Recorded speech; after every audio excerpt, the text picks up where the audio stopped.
We live in a broken world, surrounded by broken lives, broken relationships, and broken systems.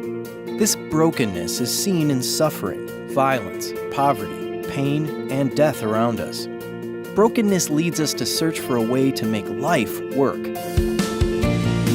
In contrast to this brokenness, we also see beauty, purpose, and evidence of design around us.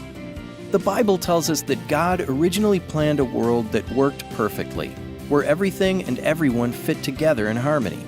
God made each of us with a purpose, to worship Him and walk with Him.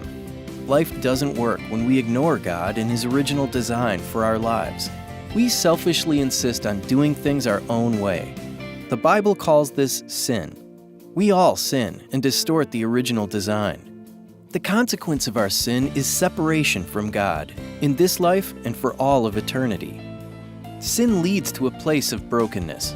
We see this all around us and in our own lives as well. When we realize life is not working, we begin to look for a way out. We tend to go in many directions, trying different things to figure it out on our own. Brokenness leads to a place of realizing a need for something greater. At this point, we need a remedy, some good news. Because of His love, God did not leave us in our brokenness. Jesus, God in human flesh, came to us and lived perfectly according to God's design. Jesus came to rescue us, to do for us what we could not do for ourselves. He took our sin and shame to the cross, paying the penalty of our sin by His death. Jesus was then raised from the dead to provide the only way for us to be rescued and restored to a relationship with God. This is the good news. This is the gospel. Simply hearing this good news is not enough.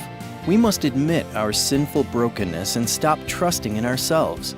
We don't have the power to escape this brokenness on our own. We need to be rescued. We must ask God to forgive us, turning from sin to trust only in Jesus. This is what it means to repent and believe. Believing, we receive new life through Jesus, and God turns our lives in a new direction. When God restores our relationship to Him, we begin to discover meaning and purpose in a broken world. Now we can pursue God's design in all areas of our lives. Even when we fail, we understand God's pathway to be restored, this same good news of Jesus. God's Spirit empowers us to recover His design and assures us of His presence in this life and for all of eternity.